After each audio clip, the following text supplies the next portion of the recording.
Hello and welcome to the Feeling Good podcast. I am your host, Fabrice, and joining me here in the Murrieta studios is Dr. David Burns. Hi, David. Hi, Fabrice. Dr. David Burns has been a pioneer in the development of cognitive therapy, and he is the creator of the new team therapy. He is the author of Feeling Good, which has sold over 5 million copies in the United States and has been translated into over 20 languages. He is an emeritus adjunct clinical professor of psychiatry at the Stanford University School of Medicine. Welcome to this episode of the Feeling Good podcast. We have another Ask David today. We have quite a few questions from our listeners that have been stacking up, so we'd like to go through those. So, David, we have a question here from Joshua. I'm sure you'll be able to answer this pretty quickly. He says, I'm a big fan, have enjoyed reading your work. I'm just curious if you have come across many people who have problems with panic attacks only during job interviews. You write about both issues in Feeling Good in separate chapters, but I'm guessing it's not uncommon for someone with anxiety issues to have specific problems with panic attacks during a stressful event, such as a job interview. Thanks for all you do. Right. Well, there's two approaches that can be really helpful for anxiety or panic attacks during job interviews, and they have to do with your inner dialogue and your outer dialogue. Mm-hmm. The inner dialogue is what your negative thoughts are. What are you telling yourself? I don't have formulas for any type of anxiety.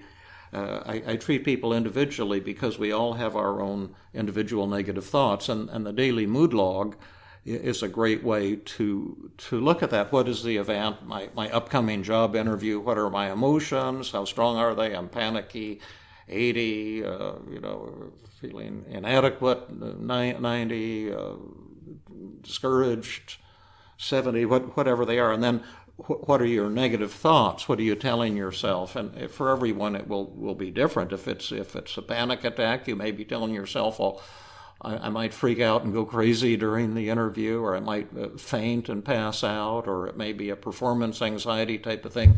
I'm not good enough. I'm going to have to impress them. They probably have other candidates that are far better than I am," and depending on what your thoughts are, then we would identify the distortions in those thoughts and find ways to talk back to them. And to learn a lot of techniques on specifically how to do that, you can turn to my book, When Panic Attacks, and I've got 40 techniques there for crushing negative thoughts. Identify the distortions, the downward arrow technique, the what-if technique, examine the evidence, self-disclosure, shame attacking exercises, tons of techniques. And you have to find the one that will work for you because everyone's kind of individual and responds to something slightly different.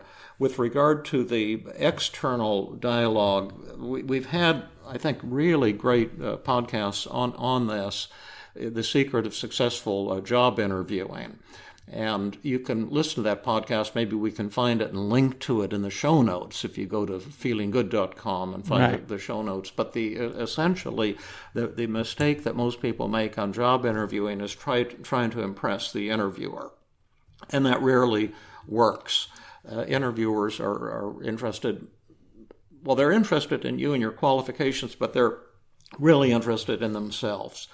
And so if you can form a relationship with the person who's interviewing you to talk to them about themselves, how long have they been at the company, and what do they like about the company, what are they looking for in an ideal candidate, and what kind of people have worked out, what kind of people haven't worked out, so that you're there to interview them in a friendly way to see is this a good fit for you. You can even do things such as do a little research on that person before the interview.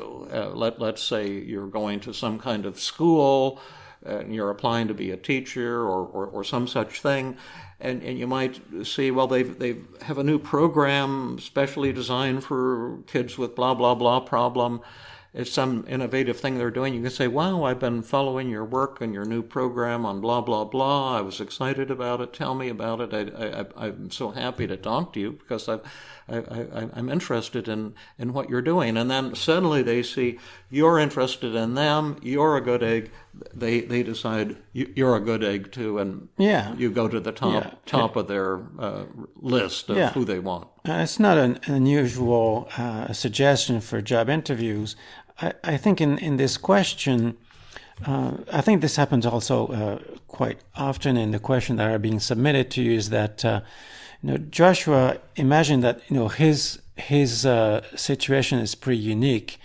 That well, I have panic attacks like some other people, and I do have anxiety when I do job interviews like some other people, but I'm the one who has the panic attack in the job interview, and that makes it so different. Yeah. But in fact, what you're trying to say is that what really matters is what are the thoughts that come up, and what are you telling yourself in that situation, whether it be a job interview or an other situation. Yes, and just give one ridiculous final comment on that. One of my favorite TV shows for a while was Impractical Jokers. I don't know if you've seen it, Fabrice, but they're these guys that go around making fools of themselves in public on purpose to get over their fears of looking foolish. And this is a technique, and we're going to have one on the podcast soon. We're going to do shame attacking exercises with the Tuesday group and record it live so you can see it happening. But I saw one of the I hope that works technically. One of the Impractical Jokers assignments was he had to go in for a job interview wearing only a T-shirt with the nipples cut out. It was so ridiculous. But it's a great episode if you want to try to catch that one on TV. But he made a total ass of himself, and it was actually kind of fun for him and for the person who interviewed him. Yeah, that's interesting. I have a hard time picturing this, but anyhow, so I hope that answers Joshua's question. Here's a question from Dan, who says, a lot of upsetting events I'm working through are work-related and performance anxiety-related. I had a traumatic series of experiences at work several years ago where I was criticized heavily by my boss. At that time, my performance anxiety, feelings of inadequacy, and depression were at incredibly high levels and quite debilitating. And since that time, I regularly experience upsetting events that trigger similar but usually less severe reactions. My question is this: when developing a strategy to treat anxiety/depression, is it more effective to tackle the most recent experiences or an experience that appears to be like a landmark for the individual in the past? And is there anything different in approaching an experience from several years ago versus a more recent one? Oh, that's great. Now, what's this person's name again? Dan. Oh, Dan. Okay. Excellent question. And the answer, well, there's two answers. The first, it doesn't make any difference. What event you choose to say to work the daily mood log, what are your negative thoughts? Because my work is really based on what's called fractal geometry. And it's like a little equation that repeats itself over and over again that can create all kinds of complex patterns, like birds or landscapes. And our suffering is like that. Any one moment of suffering contains all of your suffering in any 5 seconds period. And so any moment that you take out a daily mood log and say, what's the upsetting event? Well, being criticized by my boss. Then what are your negative feelings? So I feel worthless and angry and hurt and ashamed and inadequate and depressed and worthless and all of that. And then what are your negative thoughts? What are you telling yourself? And the thoughts, you see, a criticism could never upset a human being, only a distorted thought about a criticism. And essentially, you have to believe what the other person is saying, and then it's your own thoughts that are upsetting you, not that other person's criticisms. Yeah. And so that, again, is the internal solution. To change the way you're thinking and feeling, and most of the time, this is something I'm writing about in my new book, your suffering comes because you're generalizing from the specific criticism to yourself. You're saying, I'm a bad person, I'm a worthless person because I screwed up on X, Y, or Z. So, for example, when we started our podcast, you gave me a criticism when we did the introduction to the Neil Satin broadcast. You're saying sometimes I talk over you when you ask a question. Yeah. And so that's fine. So I can either feel happy or terrible about that. I can feel happy about that if I say, oh, here's something specific I'm doing that's not the best, and so I can easily correct this, and we'll have better dialogue. Yeah. But what most of us do, we jump to ourselves and we get defensive and hurt and thinking, oh my goodness, I'm getting criticized by Fabrice, and this is terrible, and he's terrible, and I'm terrible, and this thing escalates. So that's the internal solution, and that's like finding enlightenment. But the external solution, and you have to look at the books and see how to work with the daily mood log and these various powerful tools. But the external solution is how to respond to the boss who's criticizing you, or your spouse, or your loved one, and again, that involves a very different set of tools, the 5 secrets of effective communication, and particularly the disarming technique and the stroking technique. Instead of feeling all hurt and put down when your boss criticizes your work, find truth in what the boss is saying and praise the boss and show yourself as being open to learning. And I think we've probably talked about that quite a bit in previous podcasts as well. We've done a number of podcasts on the 5 secrets, as well as the critical boss, right? Yes. And how to respond.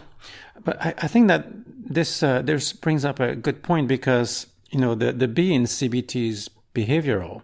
Yeah. And let's say if I have some unsatisfactory or even stressful interactions with my boss or with whomever, every time I approach that person, I'm going to feel anxious about it, because I have experienced in the past that approaching that person is also paired with some bad feelings. Yeah, and some bad thoughts that I put in my mind. Yeah. And so if I use the 5 secrets to make that a better interaction, I will have some good feelings, and I will start pairing that interaction with good feelings over time. Oh, yeah. And if you learn the 5 secrets, you have to read Feeling Good Together, my book on relationships, and practice, do the written exercises to really get good at it. It's an art form. It's not something you can do as a superficial formula. It's got to come from the heart.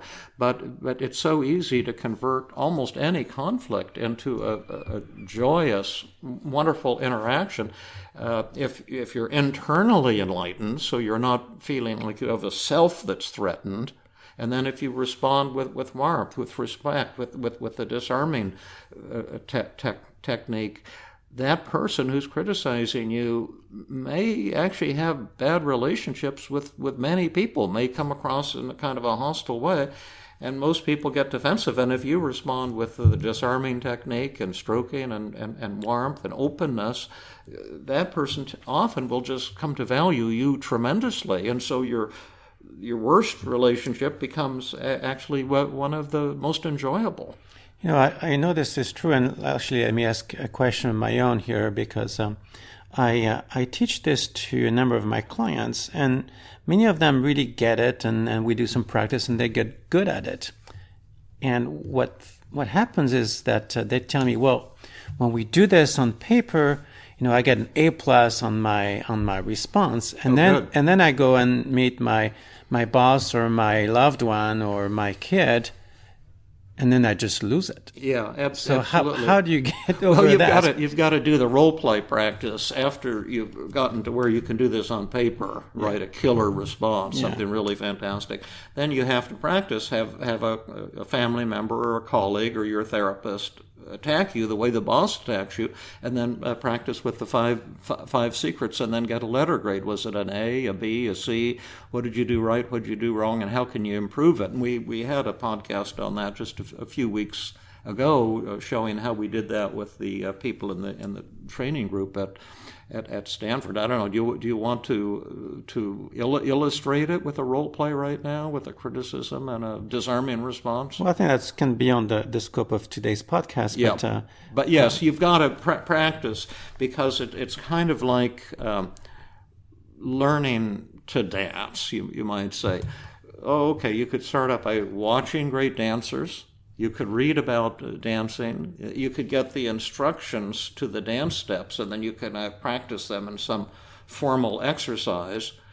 But you have to practice a great deal so you're comfortable with it, and then you can begin to dance in real time and make it spontaneous. And so you have to do a lot of role play practice with the five secrets, both to get over your anxiety as well as to develop a tremendous level of skill. And get over your anger, because when somebody triggers you, you get angry, and that's not a good place to say, I care about you so much. Yeah, that's right. You've got to do a lot of internal work in order to do a great job with the external dialogue. There's really two dialogues going on simultaneously: what you're telling yourself and the dialogue with the other person. Mm-hmm. This next question comes from Susan, and she says, I've read your books and like them very much. Could you please answer this? When weaning off an anti-anxiety pill or an antidepressant, how slowly should one do it to be successful? For example, if one has taken antidepressants for years and wants to stop, should one wean off over many, many months or perhaps 1 month? I understand there are many variables, but I want a general time frame. Thank you. Well, I have... let me address anti-anxiety medications first. I don't use anti-anxiety medications anymore because they're so addictive, and because we've got fabulous tools for treating anxiety without medications. If you're taking something like Xanax several times a day, and then you try to go off it, if you've been on it for 3 weeks or more, you'll develop a tolerance, a physiologic dependence, and then when you go off it, when it goes out of your system, you'll begin to develop anxiety and insomnia. And so you need to do it. I can't give absolute expertise, and it would have to do with the dose, and I can't make recommendations in this medium, but I typically I would think that unless it's some massive dose, you should be able to taper off it over 2 to 3 weeks, a little bit every second or third day, cutting down the dose. But you should also know that when you go through that withdrawal, there will be a spike in anxiety and insomnia, and that's just something that you have to put up with. It doesn't mean that you're supposed to stay on that anti-anxiety drug. Now, in my own case, since I have so many powerful tools for people to defeat anxiety, I try to avoid putting them on drugs that they're going to have to withdraw from. But they did a study at Harvard on withdrawal from Xanax, and they had 2 random groups, and half of them they put them all on Klonopin. They took them off Xanax and put them on Klonopin because that's a longer acting benzo, so it goes out of your blood more slowly. It's supposed to be easier to withdraw from. Maybe you can withdraw, in 3, 4, 5 weeks. But they gave half of the patients cognitive therapy, like what we're talking about on this podcast, with the daily mood log, and write down your negative thoughts and identify the distortions. So they would have tools to deal with their anxiety. And then the other group, they just gave them highly skilled, slow taper, with world-class psychopharmacologists. The difference in the two groups was dramatic. I don't have the exact data in front of me, but I think about 80% of the ones who had the drug-only management, withdrawal, only about 80% of them achieved being drug-free. It was a very, very poor outcome. The group that... You said 80% achieved it? Did not achieve it. Oh, did not achieve it. Something like that. There were very few who were able to get off of the benzodiazepine. The group who had the cognitive therapy, it was group cognitive therapy, as I recall, plus the slow taper, I think 80 or 90% of them did succeed in becoming entirely drug-free. So that's my thoughts about weaning off of anti-anxiety agents. If you read my book, When Panic Attacks, or the Feeling Good Handbook, there's tons of techniques in both groups for defeating anxiety without benzos, and that I would say avoid the problem so you don't have to solve the problem. Mm-hmm. And how about weaning off antidepressants? Well, there's two answers to that question. One I can provide and one I cannot. When I was in private practice, we used all the older antidepressants, which are actually just as good as the antidepressants they have today. They're very inexpensive because they're all generic now. But if someone was on an antidepressant, I didn't try to take them off it until they were absolutely symptom-free. And that was from cognitive therapy. Okay. They had to do their homework, they had to do their daily mood logs, write down their negative thoughts, identify the distortions, challenge them, just like the patients I treated who were drug-free. And I told them right up front is that this is going to be a temporary thing. And after you've been totally free of symptoms for, say, a month or 5 or 6 weeks, then I'm going to taper you off of the antidepressant. And I never had any problems with any patients. It was pretty much 100% of the time was successful. I had a couple of patients who refused to. They didn't want to go off their antidepressants, but most people were happy to do it. And the way I did it is I had them take my brief mood scale, at home every day, take the little 5-item depression test, and told them if between sessions, I was seeing people weekly in those days, if taper, say, go from 150 milligrams of tofranil to 100 milligrams, and if after 3 or 4 days you find your depression is going up, just go back up to 150 for a day or two, and then when the depression score improves, then go back to 100. And then continue to taper, then go down to 50 milligrams a day, and then to 0 milligrams a day. And with those drugs, we could pretty easily taper anyone off of them in 2 or 3 weeks, or even less. And just gave them that reassurance that your moods will oscillate a little bit, and we don't need to panic if we have to raise the dose for 3 or 4 more days, and then lower the dose. And that was always very, very successful. And I never kept intentionally any patient on antidepressants long term. Yeah. The modern pills, you're going to have to go to the internet and see more about the drug withdrawal.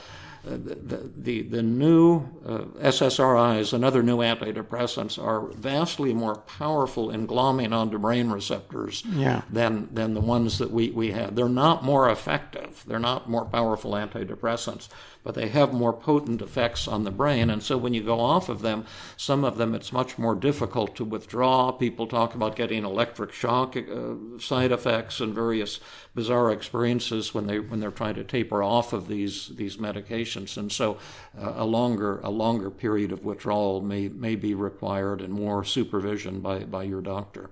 And of course, if somebody is taking benzodiazepines or SSRIs, those have been prescribed by a physician, and they ought to consult with that physician and ask them, what would be the best tapering off schedule. Absolutely, because I'm only providing general information, and I'm not making treatment recommendations for any of our listeners. Yeah.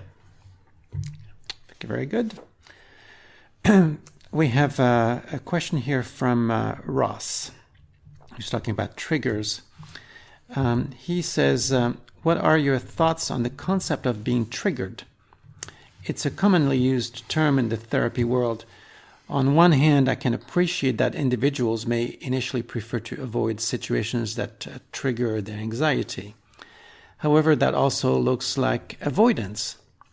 In the case of PTSD, it seems many therapists are very comfortable with the notion of a patient refusing to see, let's say, a male therapist, for example, if they have had a significant trauma that was caused by a man, and that a male therapist may be, quote, triggering.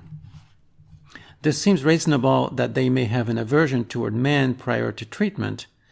However, simultaneously, there are cognitive distortions, like jumping to conclusions, all or nothing thinking, magnification, overgeneralization, to name a few, contributing to their decision making. And also, do you see this example as a form of reverse hypnosis? Okay, well, that's a great question by Ross, who also was a member of our Tuesday group for a period of time, and really neat, terrific guy. And there's so many different issues going on here simultaneously. But yes, Ross, you're right that avoidance of what we're afraid of is pretty much the thing that keeps anxiety alive and growing. So that there is something to be said for not avoiding a male therapist, because that would be frightening for you. It could be very therapeutic to have a male therapist and to learn to develop a close, trusting relationship with that person. In addition, I think that the quality of psychotherapy has very little to do with the gender of therapist and patient, and has everything to do with the skill of the therapist using the 5 secrets of effective communication. And so if I were having a patient who says, oh, Dr. Burns, I didn't know I was going to be assigned to you, I need a female therapist, I might say, you have a right to choose a female therapist, and if you're not satisfied after today's session, we'll certainly make that arrangement for you, because I think we need to respect ethically people's choices.